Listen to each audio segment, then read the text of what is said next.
rakyat, upaya Jokowi dan Prabowo melawan gurita koruptor. Kita harus mengembalikan apa yang menjadi hak rakyat. Pihak yang melakukan pelanggaran semuanya harus bertanggung jawab atas kerugian negara yang diakibatkan. Begitu kata Presiden Joko Widodo.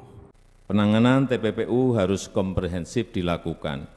Kita harus 2 atau 3 langkah lebih maju dari para pelaku dalam membangun kerjasama internasional, dalam memperkuat regulasi dan transparansi, dalam menegakkan hukum yang tanpa pandang bulu, serta pemanfaatan teknologi ini yang penting.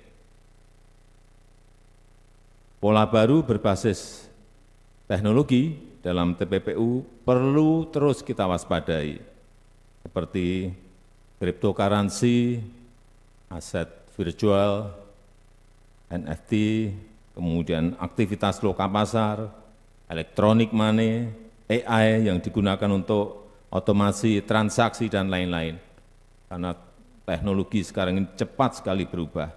Bahkan data Crypto Crime Report menemukan ada indikasi pencucian uang melalui aset kripto ini sebesar 8,6 miliar US dollar di tahun 2022. Ini setara dengan 139 triliun rupiah secara global.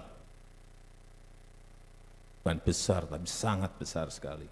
Ini artinya pelaku TPPU terus-menerus mencari cara-cara baru. Nah, ini kita tidak boleh kalah. Tidak boleh kalah canggih. Tidak boleh jadul. Tidak boleh kalah melangkah. Harus bergerak cepat. Harus di depan mereka. Kalau enggak ya kita akan ketinggalan terus. Dan selain TPPU, kita juga harus waspada terhadap ancaman pendanaan terorisme. Ini juga terus-menerus harus kita monitor, harus kita cegah.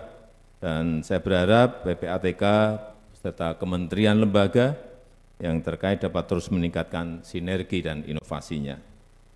Terakhir, saya titip, upayakan maksimal penyelamatan dan pengembalian uang negara, sehingga perampasan aset jadi penting untuk kita kawal bersama.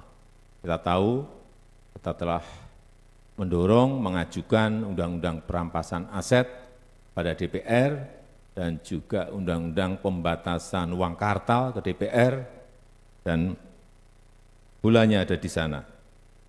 Karena kita harus mengembalikan apa yang menjadi milik negara, kita harus mengembalikan apa yang menjadi hak rakyat.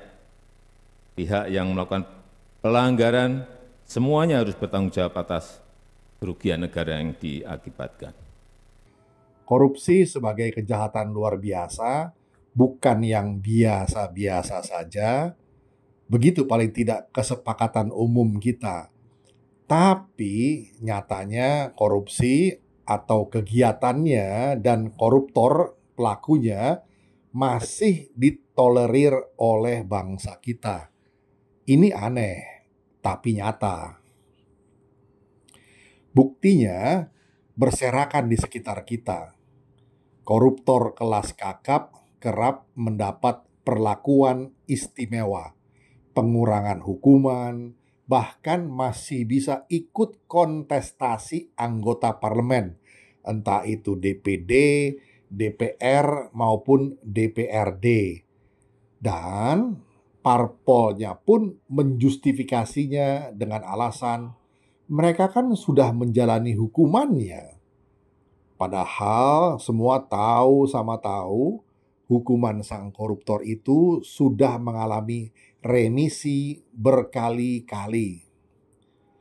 Bayangkan, kejahatan yang dilakukan diklasifikasi sebagai kejahatan luar biasa.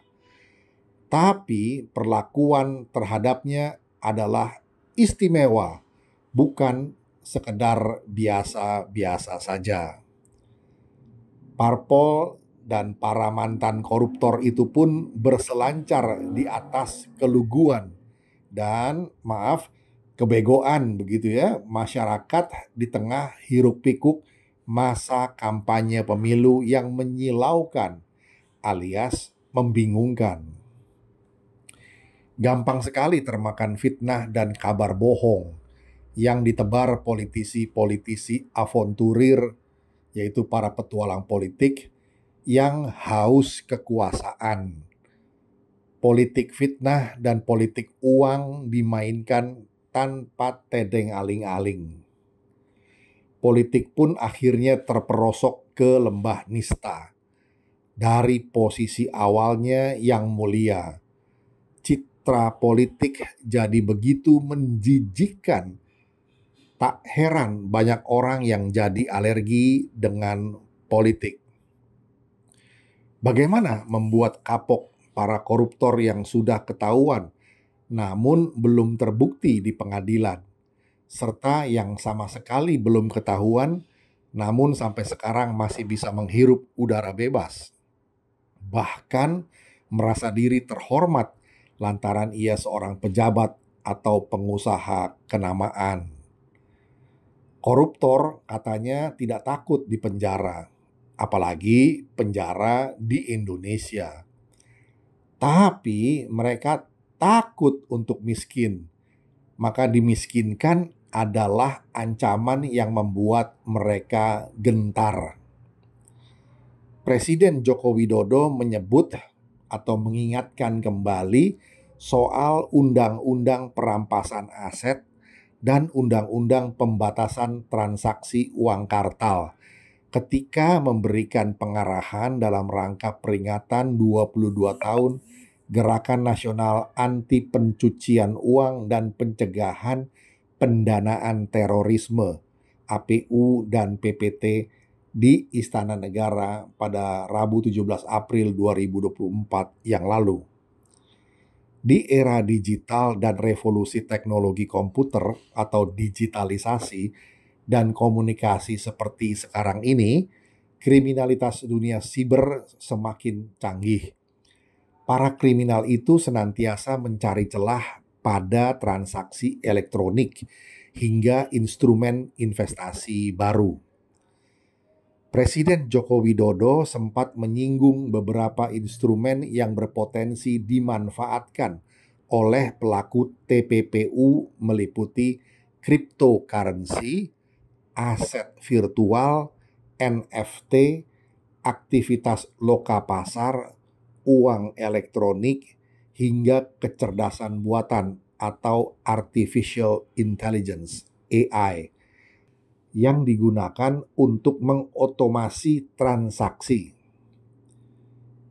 Jokowi berpesan kalau pola-pola baru berbasis teknologi tersebut memiliki celah yang perlu terus diwaspadai.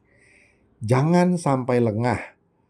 Terlebih berdasarkan data Crypto Crime Report, terdapat indikasi pencucian uang melalui aset kripto sebesar 8,6 miliar dolar AS di tahun 2022. Lalu, Presiden Prabowo Subianto yang telah mencanangkan program makan siang bergizi gratis bagi anak-anak sekolah di seluruh Indonesia, juga ibu-ibu hamil, ini tentu butuh manajemen yang rapi serta biaya yang tidak sedikit agar program strategis ini berjalan sesuai harapan.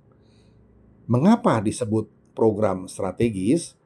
Karena program inilah yang bakal menjadi landasan pembangunan generasi emas Indonesia untuk menjadi negara maju di tahun 2045. Manakala bonus demografi yang kita punyai benar-benar bisa menjadi produktif. Artinya berkontribusi pada Gross Domestic Product atau GDP yang sekitar $13.000 atau lebih. Kalau dulu Profesor Sumitro Joyo Hadikusumo, yaitu ayahanda dari Bapak Prabowo Subianto, pernah bilang bahwa kebocoran anggaran Indonesia sekitar 30%-an yang kemudian dikoreksi menjadi inefisien katanya 30%. Maka Presiden Prabowo Subianto bertekad untuk menutup kebocoran ini.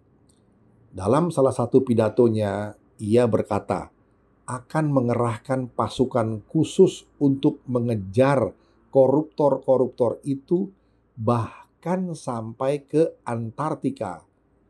Ini tidak main-main. KPK dibenahi dan mulai berfungsi normal kembali. Presiden terpilih Prabowo Subianto menegaskan komitmennya untuk memberantas korupsi.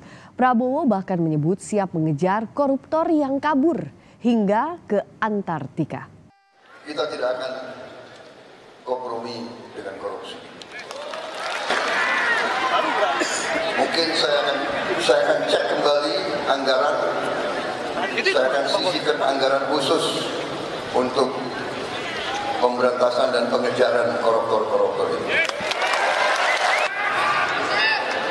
Kalaupun dia lari ke Antartika, aku kirim pasukan khusus untuk nyari mereka di Antartika. Terjadi hiruk-pikuk politik memang, tapi itu hal yang biasa saja. Politisi yang ditersangkakan biasa akan melawan dengan isu-isu politisasi dan pengerahan para aktor-aktor proksinya untuk menajamkan serangan baliknya. Presiden Prabowo yang terlatih untuk menghadapi para teroris yang melakukan serangan balik akan dengan taktis dan bijaksana dalam menghadapinya. Ya, kita lihat saja. Always read between the lines. Selalu baca yang tersirat, bukan hanya yang tersurat. Begitu kira-kira.